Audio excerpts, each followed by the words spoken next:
ಗವಿ ಗಂಗಾಧರೇಶ್ವರನ ಸನ್ನಿಧಾನದಲ್ಲಿ ಸೂರ್ಯ ರಶ್ಮಿಯ ವಿಸ್ಮಯ ಸಂಭವಿಸೋಕೆ ಇನ್ನೇನು ಕೆಲವೇ ಕ್ಷಣಗಳು ಮಾತ್ರ ಬಾಕಿ.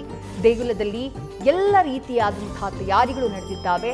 ಅದರ ಜೊತೆಗೆ ಪೂಜೆ ಪುನಸ್ಕಾರಗಳು ಗವಿ ಗಂಗಾಧರೇಶ್ವರನಿಗೆ ನೆರವೇರ್ತಾ ಇವೆ. ಎಲ್ಲಾ ದೇಗುಲಗಳಲ್ಲೂ ಜನ ಬಂದು ಪೂಜೆ ಮಾಡ್ತಾರೆ, ಪುರೋಹಿತರು ಪೂಜೆ ಮಾಡ್ತಾರೆ ದೇವರಿಗೆ. ಆದರೆ ಈ ದೇಗುಲದಲ್ಲಿ ನೇರವಾಗಿ ಸೂರ್ಯನೇ ಆಗಮಿಸಿ, ಈ ಸಂಕ್ರಮಣದ ಸಂದರ್ಭದಲ್ಲಿ ಸೂರ್ಯನೇ ಆಗಮಿಸಿ ಗವಿ ಗಂಗಾಧರನಿಗೆ ಆತನ ಪಾದಗಳಿಗೆ ನಮಿಸಿ ತನ್ನ ರಶ್ಮಿಯ ಮೂಲಕ ಅಭಿಷೇಕವನ್ನ ಮಾಡ್ತಾನೆ. ಅದು ಈ ದೇಗುಲದ ವಿಶೇಷತೆ. ಧರ್ಮಶಾಸ್ತ್ರ ಪಂಡಿತರು, ಇತಿಹಾಸ ತಜ್ಞರೂ ಆಗಿರುವಂತಹ ಡಾಕ್ಟರ್ ಶಲ್ವಪಿಳ್ಳೈ ಅಯ್ಯಂಗರ್ ಅವರು ಈ ವಿಸ್ಮಯದ ಬಗ್ಗೆ ವಿವರಿಸಿದ್ದಾರೆ. ನೋಡೋಣ ಬನ್ನಿ. ಶ್ರೀಮತೆ ರಾಮಾನುಜಾಯ ನಮಃ. ಇಂದು ನಾವು ಸಂಕ್ರಾಂತಿಯ ಸಂಕ್ರಮಣದ ಪಾವನ ಪರ್ವದಲ್ಲಿ ಇದ್ದೀವಿ. ಈ ಪಾವನ ಪರ್ವದಲ್ಲಿ ಭಾರತದಾದ್ಯಂತ ಅನೇಕ ಹಬ್ಬಗಳು, ಆಚರಣೆಗಳು ನಡೀತಾ ಇದೆ. ಇವುಗಳ ಮಧ್ಯದಲ್ಲಿಯೇ ನಮ್ಮ ಭಾರತೀಯ ಸನಾತನ ಧರ್ಮದ ಹಬ್ಬಗಳು ಎಷ್ಟು ವೈಜ್ಞಾನಿಕ ಅನ್ನೋದನ್ನು ತೋರಿಸೋದಕ್ಕೋಸ್ಕರ ಅನೇಕ ವಿಸ್ಮಯಗಳು ಕೂಡ ನಡೀತಾ ಇದೆ. ಇಂತಹ ವಿಸ್ಮಯಗಳಲ್ಲಿ ನಾವು ನೋಡೋದಾದರೆ, ಅಂದರೆ ಭೂಮಿ ಮತ್ತು ಸೂರ್ಯ, ಚಂದ್ರ ಇವರುಗಳ ಚಲನೆಯ ಆಧಾರದ ಮೇಲೆ ನಮ್ಮ ಹಬ್ಬಗಳೆಲ್ಲವೂ ನೆಲೆಗೊಂಡಿದೆ ಮತ್ತು ಆಚರಣೆಗೆ ಒಳಗಾಗಿದೆ. ಅಂದರೆ ಆ ಆಚರಣೆಗಳೆಲ್ಲ ಬೇಸಾಗಿರೋದೇ ವೈಜ್ಞಾನಿಕವಾದಂತಹ ತಳಹದಿಯ ಮೇಲೆ. ಉದಾಹರಣೆಗೆ ಇವತ್ತು ಮಕರ ಸಂಕ್ರಾಂತಿಯ ಪರ್ವಕಾಲದಲ್ಲಿ ನಾವು ಯೋಚನೆ ಮಾಡೋದಾದರೆ, ಸೂರ್ಯನು ಮಕರ ರಾಶಿಗೆ ಪ್ರವೇಶ ಮಾಡಿದಂತಹ ಪುಣ್ಯಕಾಲವನ್ನು ನಾವು ಸಂಕ್ರಾಂತಿ ಹಬ್ಬವಾಗಿ ಆಚರಣೆ ಮಾಡ್ತಾ ಇದ್ದೀವಿ. ಅಂದರೆ ಏನರ್ಥ? ಭೂಮಿ ಎರಡು ಗೋಳಾರ್ಧಗಳಲ್ಲಿದೆ. ಒಂದನ್ನು ದಕ್ಷಿಣಾರ್ಧ ಗೋಳ ಅಂತ ಕರಿತೀವಿ, ಇನ್ನೊಂದನ್ನು ಉತ್ತರಾರ್ಧ ಗೋಳ ಅಂತ ಕರಿತೀವಿ. ಹೀಗೆ ದಕ್ಷಿಣಾರ್ಧ ಗೋಳದ ಮೇಲೆ ಬೆಳಕು ಇಲ್ಲಿ ತನಕ ಬೀಳ್ತಾ ಇತ್ತು. ಈಗ ಉತ್ತರಾರ್ಧ ಗೋಳದ ಮೇಲೆ ಬೆಳಕು ಬೀಳೋದಕ್ಕೆ ಆರಂಭವಾಗುತ್ತೆ. ಅಂದರೆ ಭೂಮಿಯ ಚಲನೆ ನಿರಂತರವಾಗಿರುತ್ತೆ. ಭೂಮಿ ಚಲನೆಯನ್ನು ಕೂಡ ಆಧರಿಸಿ ಭಾರತೀಯರು ಈ ಹಬ್ಬವನ್ನು ಮಾಡಿದ್ದಾರೆ. ಅಂದರೆ ಇವತ್ತಿನ ತನಕ ನೀವು ನೋಡಬಹುದು, ಜುಲೈಯಿಂದ ಹಿಡಿದು ಜನವರಿಯ ತನಕ ಸಂಜೆಯ ಸಮಯ ಬೇಗ ಆಗ್ತಾ ಇತ್ತು, ಬೆಳಕಿನ ಸಮಯ ಕಡಿಮೆ ಇತ್ತು. ಈಗ ಬೆಳಕು ಜಾಸ್ತಿ ಆಗ್ತಾ ಹೋಗುತ್ತೆ. ಅಂದರೆ ಬೆಳಕಿನ ಭಾಗ, ಅಂದರೆ ದಿನದ ಭಾಗ ಜಾಸ್ತಿ ಇರುತ್ತೆ. ಇದನ್ನು 5000 ವರ್ಷದ ಹಿಂದೆನೇ ನಮ್ಮ ಭಾರತೀಯರು ಕಂಡುಕೊಂಡಿದ್ರು. ಅಂದರೆ ಮೊದಲು ಭೂಮಿ ಸುತ್ತುತ್ತೆ, ಭೂಮಿಗೆ ಎರಡು ಗೋಳಗಳು, ಗೋಳಾರ್ಧವಾಗಿ ನಾವು ದಕ್ಷಿಣ ಮತ್ತು ಉತ್ತರ ಅಂತ ನೋಡ್ತೀವಿ. ಸೂರ್ಯನ ಬೆಳಕಿನಲ್ಲಿಯೂ ವ್ಯತ್ಯಾಸಗಳಾಗ್ತವೆ ಅನ್ನೋದನ್ನು ಭಾರತೀಯರು ಕಂಡುಕೊಂಡಿದ್ರು. ಸೊ ಹೀಗಾಗಿಯೇ ಈ ಭೂಮಿಯ ಮೇಲೆ ನಾವು ನಿಂತ್ಕೊಂಡು ನೋಡುವಾಗ ಆಕಾಶ ಚಕ್ರ 360 ಡಿಗ್ರಿ ಇರುತ್ತೆ. ಈ 360 ಡಿಗ್ರಿಯನ್ನು 12 ಭಾಗಗಳಾಗಿ ವಿಂಗಡಿಸಿದಾಗ 30 ಡಿಗ್ರಿ ಒಂದಕ್ಕೆ ಬರುತ್ತೆ. ಈ 30 ಡಿಗ್ರಿಯನ್ನು ಒಂದು ರಾಶಿ ಅಂತ ಕರೆದ್ರು. ಈ 30 ಡಿಗ್ರಿಯನ್ನೇ ಒಂದು ದಿನದ ಒಂದು ರಾಶಿಯನ್ನು ನಾವು ಸೂರ್ಯ ಮತ್ತು ಭೂಮಿಯ ಚಲನೆಯನ್ನು ಇಟ್ಕೊಂಡು ಒಂದು ದಿನ ಅಂತ ಕರೆದ್ರು. ಉದಯಾದ್ ಉದಯಂ ದಿನಂ ಅಂತ ಕರೆದ್ರು. ಹೀಗೆ 30 ದಿನಗಳ 12 ಮಾಸಗಳನ್ನು ನಾವು ನೋಡಿದ್ರೆ 360 ದಿನಗಳು ಬರ್ತದೆ.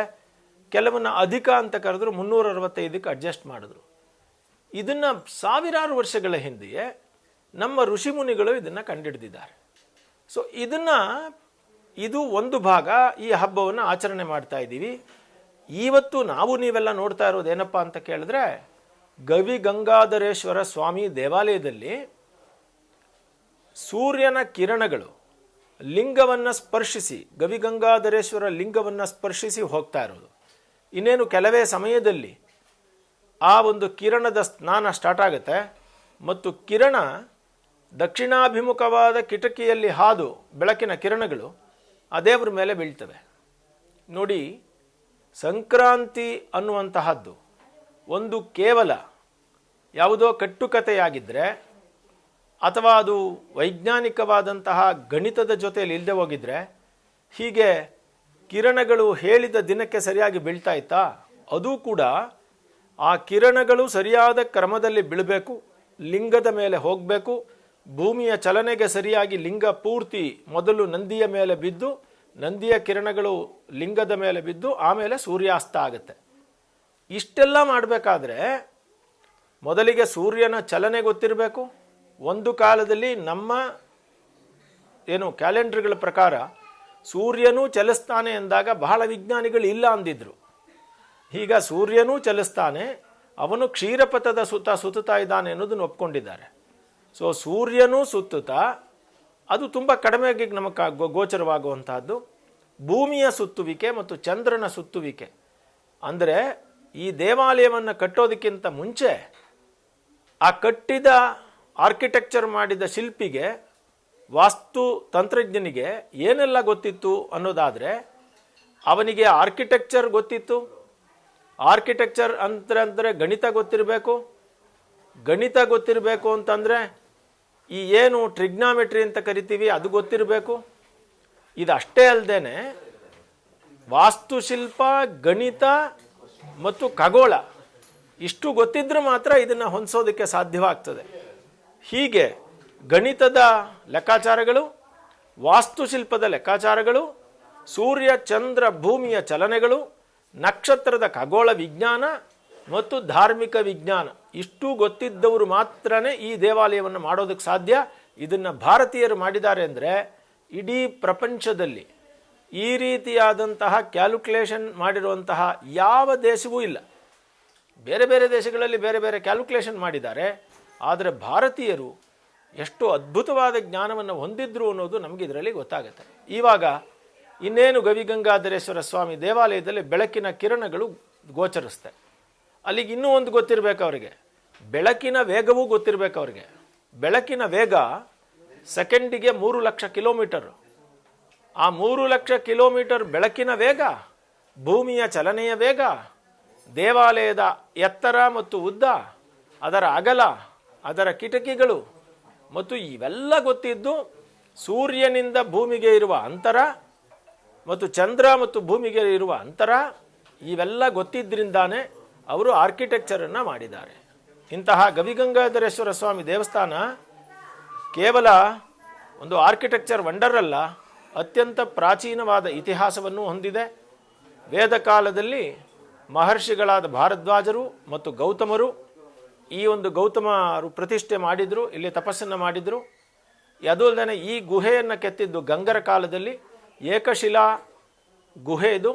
ಇದಾದ ನಂತರ ಬೆಂಗಳೂರಿನ ನಿರ್ಮಾತೃಗಳಾದಂತಹ ಕೆಂಪೇಗೌಡರು ಇಲ್ಲಿ ಬೇಕಾದಷ್ಟು ದಾನಗಳನ್ನು ಮಾಡಿದರು ಮತ್ತು ಹೆಚ್ಚು ಈ ಅಂದರೆ ಇದನ್ನು ಸರಿಪಡಿಸಿದ್ರು. ಈ ಗುಹಾಂತರ ದೇವಾಲಯಗಳಲ್ಲಿ ಇನ್ನಷ್ಟು ಅವರು ಸೇರ್ಪಡೆಗಳನ್ನು ಮಾಡಿದ್ರು. ಹೀಗೆ ಇದಕ್ಕೆ ಪ್ರಾಚೀನ ಕಾಲದಿಂದ ಇಲ್ಲಿಯ ತನಕ ಇದಕ್ಕೆ ಬೇಕಾದಷ್ಟು ಏನು ಧಾರ್ಮಿಕವಾದ, ಐತಿಹಾಸಿಕವಾದ, ಸಾಂಸ್ಕೃತಿಕವಾದ ಹಿನ್ನೆಲೆ ಇದೆ. ಇಷ್ಟೇ ಅಲ್ಲದೆ ಇಲ್ಲಿಗೂ ಮತ್ತು ಉತ್ತರ ಭಾರತಕ್ಕೂ ಒಂದು ರೀತಿಯ ಕನೆಕ್ಷನ್ ಇದೆ ಅನ್ನೋದನ್ನು ಕೂಡ ಹೇಳ್ತಾರೆ.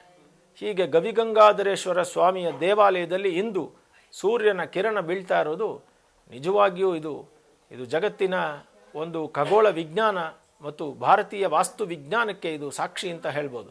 ಇದಿಷ್ಟೇ ಅಲ್ಲ, ನಮ್ಮ ಭಾರತದಲ್ಲಿ ಇಂತಹ ಅನೇಕ ದೇವಸ್ಥಾನಗಳಿವೆ. ಉದಾಹರಣೆಗೆ ಕೊಲ್ಲಾಪುರದ ಮಹಾಲಕ್ಷ್ಮಿಯ ದೇವಸ್ಥಾನದಲ್ಲಿ 3 ದಿನಗಳ ಕಾಲ ಕಿರಣೋತ್ಸವ ಆಗುತ್ತೆ. ಅಂದರೆ ಸೂರ್ಯನ ಕಿರಣಗಳು 3 ದಿನ ತಾಯಿಯ ಮೇಲೆ ಬೀಳುತ್ತೆ. ಅದೇ ಥರ ಮೈಸೂರಿನ ಕಾವೇರಿ ನದಿಯ ಪಕ್ಕದಲ್ಲಿರುವಂತಹ ಚೋಳರ ಕಾಲದ ಒಂದು ದೇವಸ್ಥಾನ ಅರ್ಕೇಶ್ವರ ಸ್ವಾಮಿ ದೇವಸ್ಥಾನ, ಅಲ್ಲಿಯೂ ಕೂಡ ಇದು ಸೂರ್ಯನ ಬೆಳಕುಗಳು ಬೀಳ್ತದೆ ಇದೇ ರೀತಿ. ಅದೇ ರೀತಿ ಮಂಡ್ಯ ಜಿಲ್ಲೆಯಲ್ಲಿ ಕೀಲಾರ ಅಂತ ಒಂದು ಗ್ರಾಮ ಇದೆ. ಪ್ರಾಚೀನವಾದ ಸೋಮೇಶ್ವರ ದೇವಾಲಯ ಇದೆ. ಅದು ಹೊಯ್ಸಳರ ಕಾಲದ್ದು. ಹೊಯ್ಸಳ ಚೋಳರ ಕಾಲದಲ್ಲಿ ಟ್ರಾನ್ಸಿಷನ್ ಕಾಲದಲ್ಲಿ ಮಾಡಿದಂತಹ ದೇವಸ್ಥಾನ, ಅಲ್ಲಿಯೂ ಕೂಡ ಬೆಳಕಿನ ಕಿರಣಗಳು ಬೀಳ್ತವೆ. ಹೀಗೆ ಭಾರತೀಯ ವಾಸ್ತು ಪರಂಪರೆಯಲ್ಲಿ ಖಗೋಳ ವಿಜ್ಞಾನ, ವಾಸ್ತುಶಿಲ್ಪ ಅಂದರೆ ಆಸ್ಟ್ರಾನಮಿ, ಆರ್ಕಿಟೆಕ್ಚರ್, ಮ್ಯಾಥಮೆಟಿಕ್ಸ್, ಸೈನ್ಸ್ ಇವೆಲ್ಲವೂ ಚೆನ್ನಾಗಿ ಗೊತ್ತಿತ್ತು ಅನ್ನೋದಕ್ಕೆ this is A testimony for all these knowledge ಅನ್ನೋದನ್ನು ನಾವು ಹೇಳ್ಬೋದು. ಅಂದರೆ ಈ ಎಲ್ಲ ಜ್ಞಾನಕ್ಕೆ ಇದು ಸಾಕ್ಷಿ ಅನ್ನೋದನ್ನು ನಾವು ಹೇಳ್ಬೋದು. ಅಂತಹ ಒಂದು ದಿವ್ಯ ದಿನದಲ್ಲಿ ಇವತ್ತು ಒಂದು ಸಂಕ್ರಮಣ ಕಾಲದಲ್ಲಿ ಇವತ್ತು ಗವಿಗಂಗಾಧರೇಶ್ವರ ಸ್ವಾಮಿಗೆ ಈ ಒಂದು ಕಿರಣಾಭಿಷೇಕ ನಡೀತಾ ಇದೆ.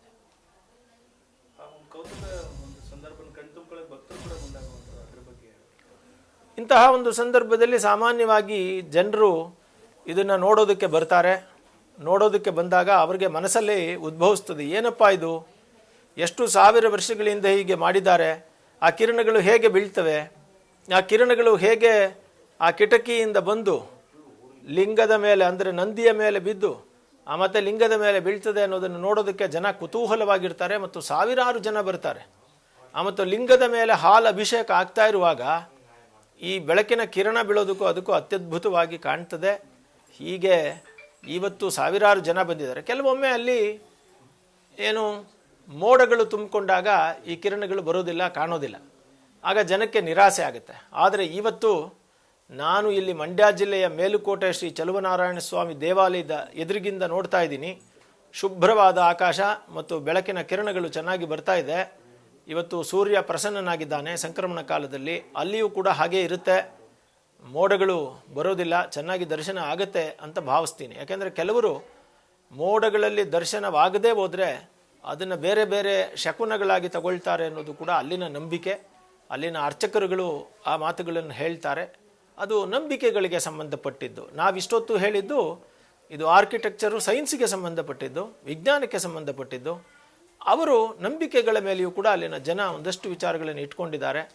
ಒಟ್ಟಿನಲ್ಲಿ ಇದೊಂದು ಕೌತುಕ, ವಿಸ್ಮಯ ಮತ್ತು ಜೀವಮಾನದಲ್ಲಿ ಒಮ್ಮೆ ನೋಡಬೇಕಾದಂತಹ ಒಂದು ಅದ್ಭುತವಾದಂತಹ ಒಂದು ವಿಚಾರ.